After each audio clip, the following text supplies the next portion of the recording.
ఆ శ్రీనివాసుడు దయవల్ల ఈ శ్రీనివాసుడు నా కూతురు మెళ్ళలో తాళి కడితే నా కూతురి జీవితం ఫోటోకి ఫ్రేమ్ కట్టినట్టుంటుందని ఎంత దూరం వచ్చానండి. అమ్మాయి ఫోటో నాకు కావాల్సింది పాస్పోర్ట్ సైజ్ ఫోటో కాదండి, పాస్బుక్ లోని అకౌంట్. మా వాడి రేటు ఎంత పలుకుతుందో చెప్పాం కదా. చెప్పారండి, కానీ తిరుపతి కొండ మీద మీరున్నారు, కింద తిరుపతిలో మేమున్నాం. మీరు కాస్త దిగొస్తే. నాకు భూమి పుట్ట ఎంత ఉందో మీకు తెలుసుగా. నా తర్వాత ఆస్తంతా ఎవరు చేరుతుంది? మీ కూతురు కడుపున పుట్టబోయే బిడ్డలకే కదా. ఇప్పుడు ఇన్వెస్ట్ చేస్తే అప్పుడు హార్వెస్ట్ చేసుకోవచ్చు. కనుక 70,000 ఇప్పించండి. ఈ పుచ్చంకాయకి ఇంత రేటా? శివ శివ తొయ్యవయ్యా. పిల్లకు చదువు తక్కువ అనుకుని అలా అడుగుతున్నారేమో. మా అమ్మాయి బిఏ పాస్ అయింది బాబు. కాలేజీలో చదివిందా? గుడ్ గాడ్, ఆ సంగతి ముందు చెప్పలేదే. నేనేదో పల్లెటూరు పిల్ల అనుకున్నాను. పల్లెటూరుది అయితే ఆమె కింద బొట్టు కాటుగా సరిపోతుంది. చదువుకున్న పిల్లకి పౌడర్లు, స్నోలు, లిప్స్టిక్స్, అబ్బబ్బబ్బ ఎంత ఖర్చు. పైగా మీ అమ్మాయికి 18 సంవత్సరాలు అంటున్నారు. ఇంకో 82 సంవత్సరాలు భరించాలన్నమాట. బాపురే.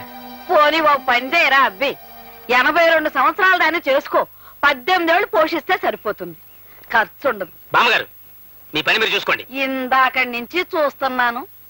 పాపం ఆయన పిల్లనిద్దామని వస్తే మీ ఇద్దరు ఆయన అలా కుమలు పడుస్తారేంటి? ఓరే అబ్బాయి, నీ అంట నీ ఇంటికి రావాల్సిన పిల్ల నీ చిటికి నీళ్ళు పట్టుకుని ఒద్దిగ్గా రావాలిరా, అంతేకాని వేలకు వేలు పట్టుకుని దర్పంగా కాదు. చాలా చాలా అమ్మ చెప్పొచ్చు. ఒడ్డు నిలబడి అంతా నీతో చెప్పేవాళ్లే. కావాలంటే నీ మనవడికి ఇచ్చి కట్నం ఎక్కడ పెళ్లి చేసుకో. వెళ్ళరా. ఇదిగో చూడండి, 70,000కి దమ్మిడి తగ్గం. మరీ అంత కష్టం అనిపిస్తే ఒక దండం పెట్టి వెళ్ళండి. అమ్మా, సంతకెళ్ళి కుమ్మి ఎద్దును కొనబోయాను.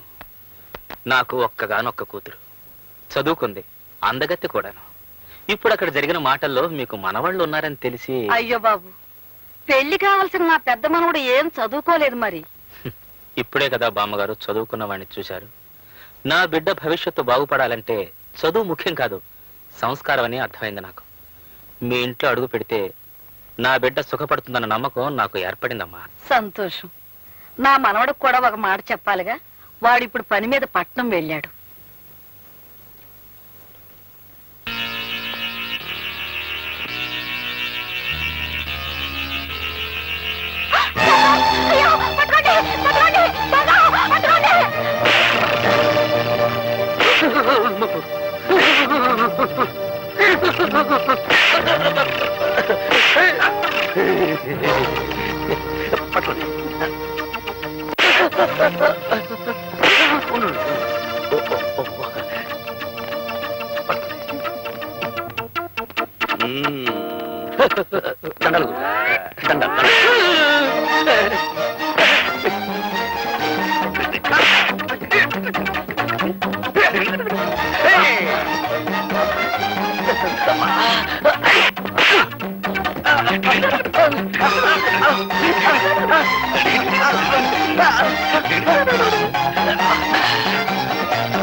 సంచులు అన్నీ ఉన్నాయో చూసుకోండి. థ్యాంక్స్ అండి. అంటే చాలా కృతజ్ఞురాల్ని అని. పాప మీకు చాలా శ్రమించినట్టున్నాను. దాంతే ఉండదండి. పార్వతి, ఏమైందే? మీరటు బస్సు ఎక్కారు, ఈవిడిటి మంచం ఎక్కారు. ఆయాసం తిరగబెట్టింది. అయితే మీ అమ్మాయికి మందులు రాసిచ్చి గంట అయింది. ఇంతవరకు మీ అమ్మాయి వస్తేనా? ఏమిటమ్మా ఎంత ఆలస్యం? ముందా మందులు ఇటివమ్మా. ఎంతకీ ఇతనెవరు? ఓ రౌడీ. రౌడీయా? ఈయన కాదు నాన్న. ఓ రౌడీ నా బ్యాగ్ పట్టుకొని పారిపోతుంటే ఈయన వాడిని చితకతన్ని నా బ్యాగ్ నాకు ఇప్పించారు. చాలా కృతజ్ఞుడి బాబు. ఎంతకీ మన దేవురు? దిబ్బలపల్లండి. వస్తాను. అలాగు బాబు. దిబ్బలపాళెమా? ఎవరి తాలూకా? నారాయణమ్మ గారి మనవనండి. వస్తాను. అలాగు బాబు. నారాయణమ్మ గారి మనవడవా? కొంప తీసి ఆవిడ గారి పెద్ద మనవడివి కాదు కదా? నేను ఎవరి కొంప తీయలేదు కానీ ఆవిడ పెద్ద మనవనేనండి. వస్తాను. అలాగు బాబు. మరి ఆ మాట చెప్పవే. లోపలికి రా బాబు. వద్దులేండి. రా బాబు. వద్దులేండి. రమ్మంటుండి. రా బాబు. నా గొడుగు, నా గొడుగు, గొడుగు. ఏమై, మన మన అమ్మాయికి సంబంధం చూడడానికి వెళ్ళొచ్చాను కదా, ఇతను ఎవరో కాదు, మన కాబోయే అల్లుడు. అవును బాబు, మా అమ్మాయి సంబంధం దృష్ట్యా మీ బామ్మగారిని కలిశాను, కానీ నువ్వు అప్పుడు అక్కడ లేవు. దైవేచ్ఛ నువ్వే ఇక్కడికి వచ్చావు. బామ్మేమోనండి? ఆవిడ ఒప్పుకున్నారు, ఇక నువ్వు అంటే చాలు. ఒప్పుకున్నారా? అయితే నేను కొంచెం ఆలోచించాలండి. ఎందుకు? నీకేమైనా కట్నం ఇవ్వనని? కట్నం ఇచ్చేటట్టుంటే అసలు నేను పెళ్లి చేసుకున్నాను. మరైతే చదువుకోలేదని సందేహమా? మా అమ్మాయి బిఏ చదువుకుంది బాబు. అదే కాస్త ఇబ్బందిగా ఉందండి. వారేమో అంత పెద్ద చదువు చదువుకున్నారు, నేనేమో ఒట్టి. కావచ్చు, విద్య కంటే గుణం ముఖ్యం. ఈ పెళ్లికి ఒప్పుకో బాబు. నేను ఒప్పుకోవచ్చు అనుకోండి, కానీ చదువుకున్న వారు ఒప్పుకోవాలిగా. అమ్మదేవి, నువ్వేమంటావమ్మా? ఈ పెళ్లి నీకు ఇష్టమేనా? నానా, మీ ఇద్దరి మాట నేను ఎప్పుడైనా కాదా నానా? మీ ఇష్టమే నా ఇష్టం. మా అమ్మాయి ఒప్పుకుంది, మరి మీరు? మీరు ఒప్పుకున్నారు, వారు ఒప్పుకున్నారు, వీరు కూడా ఒప్పుకున్నారు, బామ్మ ఒప్పుకుంది, నేను ఒప్పుకున్నాను. దాందే ఉందండి. అలాగే వెళ్ళొస్తాను మామయ్య, వెళ్ళొస్తాను అత్తగారు, వెళ్ళొస్తాను పెళ్ళగారు.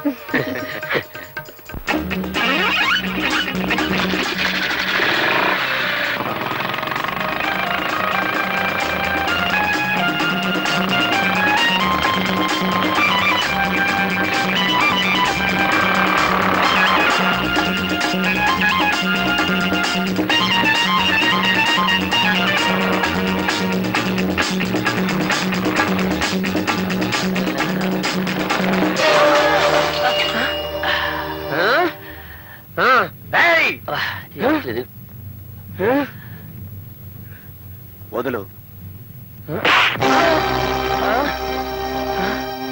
రిక్షా వాడిని నన్ను కొడతావా నువ్వు? ఉండు, మా యూనియన్ వాళ్ళని తీసుకొచ్చి నీ పని చెప్తాను.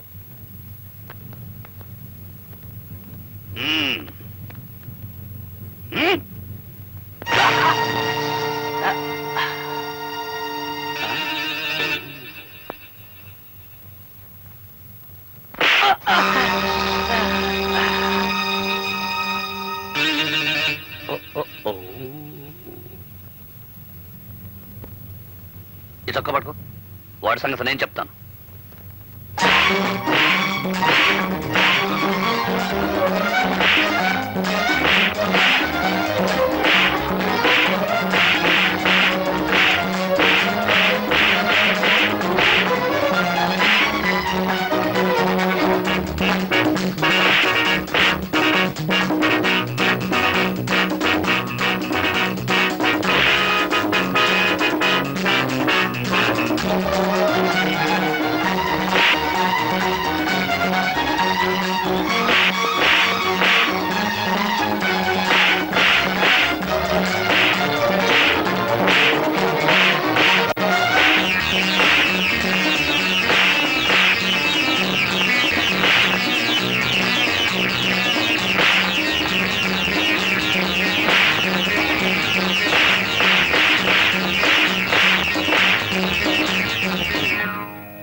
ఒరే తమ్ముడు, ఏమిట్రా ఆఖరిలో ఇంత దెబ్బ కొట్టేశావు?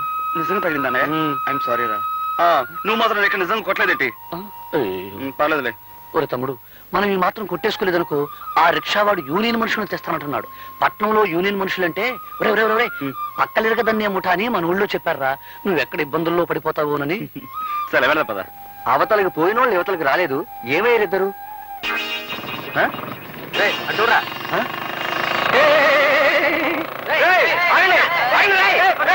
అన్నయ్య, అసలు పట్నం ఎందుకు వచ్చావు? కాలేజీ మూసేస్తున్నారు కదా, నేను ఇంటికి తీసుకెళ్దామని వచ్చాను రా. కానీ దారిలో చాలా ఆలస్యం అయిపోయిందిరా. ఎందుకు? ఏం జరిగిందన్నయ్య? ఇక్కడ ఓ అందమైన చదువుకున్న అమ్మాయి నన్ను పెళ్లి చేసుకుంటానంటుందిరా. అయితే నేను చదువుకున్న అమ్మాయిని పెళ్లి చేసుకుంటాను. ఏమిట్రా, నీకేమైనా మర్చిపోయిందా? ఎంత చదువు చదివి పల్లెటూరు పిల్లని చేసుకుంటే నలుగురు నవ్విపోతారు. అది కాదు బామ్మ, ఇన్నాళ్ళు నువ్వు రెక్కలు ముక్కలు చేసి మమ్మల్ని పెంచావు. ఆ రాబోయే వదిన ఎలాగూ చదువుకున్న అమ్మాయి, నేను చదువుకున్న అమ్మాయినే పెళ్లి చేసుకుంటే పొరపాటు వాళ్ళిద్దరికి వంట వరకు తెలియదు అనుకో, అప్పుడు నువ్వు మా ఇద్దరితో పాటు వాళ్ళకి చాకరీ చేయాల్సి వస్తుంది. కనుక నేను వంట వరకు తెలిసిన అమ్మాయినే పెళ్లి చేసుకుంటాను.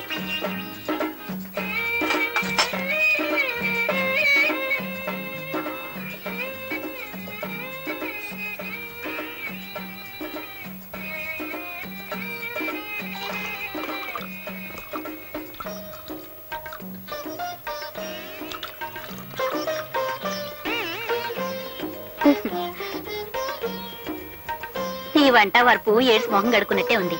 ఇద్దరి కాఫీ కలపడానికి ఇంత గంగాళమా? ఇటిబు నా బొంద.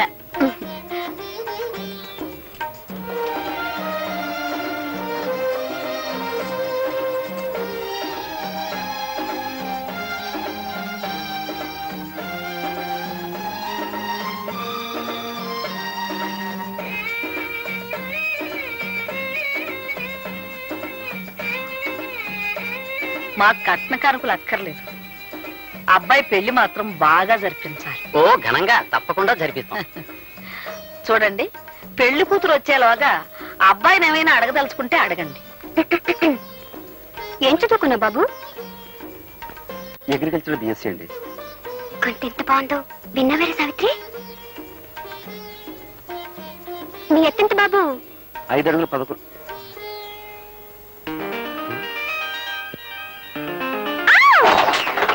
ఏమిటా చప్పుడు? అదిగోనమ్మా పెళ్లి కూతురు. పెళ్లి కూతురా? పెళ్లి కూతురు లక్షణంగా ఉంది.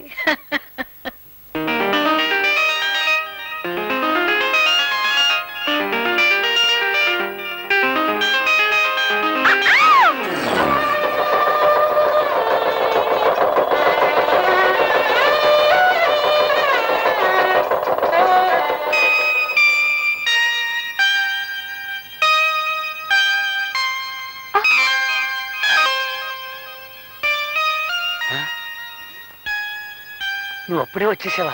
నువ్వు రాకముందే రికార్డు వేసి తమాషా చేద్దాం అనుకున్నాను. రా, నీకోసం రికార్డు వేస్తున్నాను.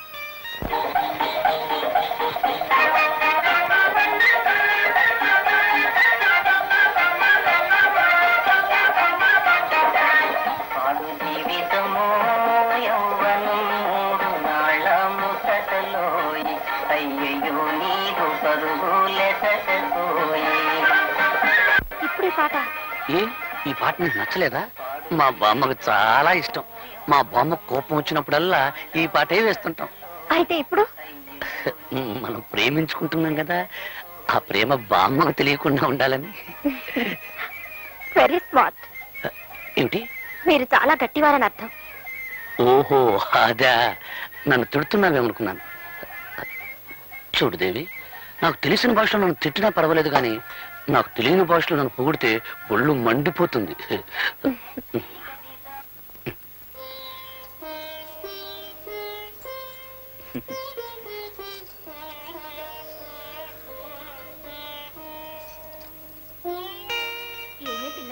మీ ఆయన బాగా చదువుకున్నాడంటగా?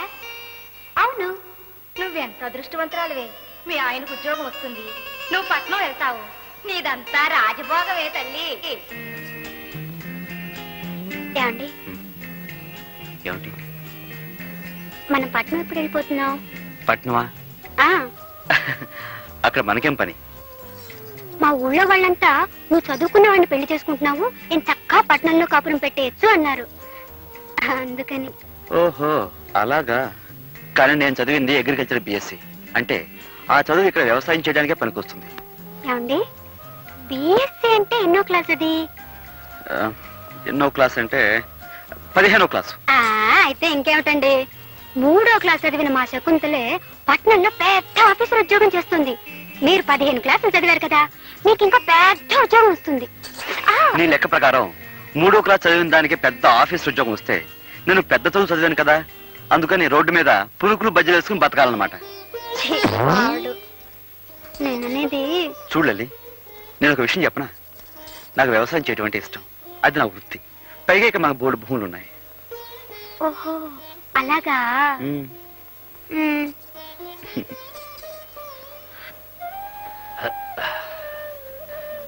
ఇదేమిటండి కింద పడుకుంటున్నారు?